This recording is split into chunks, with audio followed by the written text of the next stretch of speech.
So, earlier today we dropped 5 exotics you need to use if you are a Titan when Heresy drops. In that video, I promised one for Warlock, so here I am. I would have one for Hunters, but not much, honestly, is there for me to make one. Also, I'll confess, I don't play a lot of Hunter, especially since the final shape, so there's that.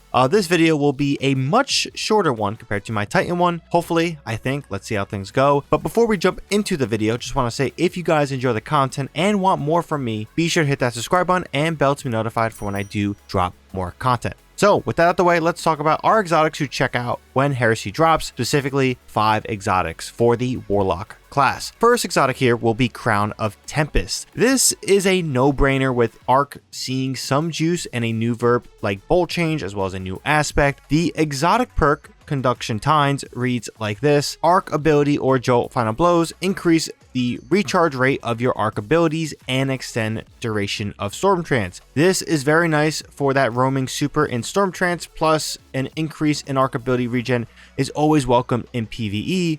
Curious to see how this one will function with the new Ionic Sentry aspect. Another exotic worthy to mention and also falls in line with being an obvious one is Fallen Sunstar. The exotic perk Ionic Conductor reads like this: Ionic traces you create move faster and grant you additional ability energy. Nearby allies also gain ability energy when you collect an Ionic trace. Similar to Crown of Tempest, we have an exotic to enhance our arc ability cooldowns. In the case of this exotic, it utilizes Ionic traces, so depending on the fragments and other stuffs like loadout, you might take Falling Sunstar over Crown of Tempest, but again, there's multiple different factors to lead you to choose one over the other, and again, depending on what the focus is, if Ionic traces is a focus for you in your fragment to build, Fallen Sunstar is an incredibly powerful exotic to use. Next up, we have Geomag Stabilizers. This exotic saw some changes and buffs to bring it up in value. Those were outlined in the recent TWAB, as this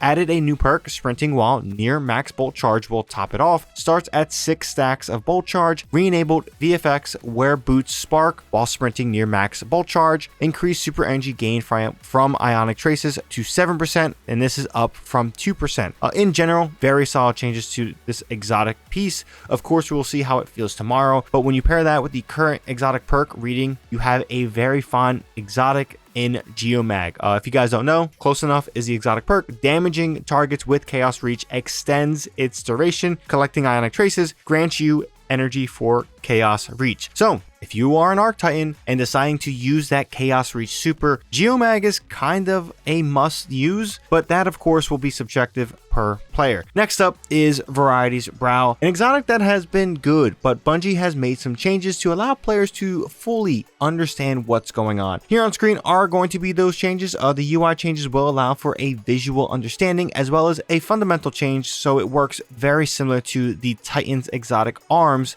Worm Gods, and that is in regards to how stacks work with this exotic. And the exotic perk as is, the 4th magic, weapon final blows with a damage type matching your grenade, grant death throws which provide a grenade damage bonus and grant you grenade energy. When you have death throws and throw a grenade, nearby allies gain greatly increased grenade regeneration for a short time. So we'll see how things pair with the sentry. We'll see if you can double stack it, because it does technically take up that grenade spot, but based on the footage, you can also still maintain your grenade and use your grenade. There's a lot of stuff here that will probably allow this exotic to be extra juicy, so this will definitely be one of the first exotics I revisit in Heresy, but we'll see how things land when Heresy drops. And then finally, we arrive at the last exotic on the list, Rain of Fire. With fusions and linear fusions getting a focus with an artifact mod like Particle Reconstruction returning, Rain of Fire is going to be a sleeper for me here. As it stands, this exotic reads like this. Its exotic perk, Soaring Fusiler, I should have figured out how to say that before this, but whatever. Air dodge reloads all of your weapons and improves the airborne effectiveness of fusion rifles and linear fusion rifles. Final blows with these weapons make you radiant, provides a moderate damage benefit to airborne effectiveness stat of fusion rifles and linear fusion rifles. The main thing is pretty much going radiant is going to be the main juice. The other stuff could be nice, especially with the reload for your weapons, but in general, it's going to be, going radiant is going to be a small buff in PvE. Depending on how your build goes and depending how you build it, it could be a very viable exotic because able to go radiant on command in the sense of getting kills with particle reconstruction. A lot of stuff there that could really be wild, especially if you have something like a Vex Mytho class. So in general, it's going to be interesting tomorrow to see how everything lands.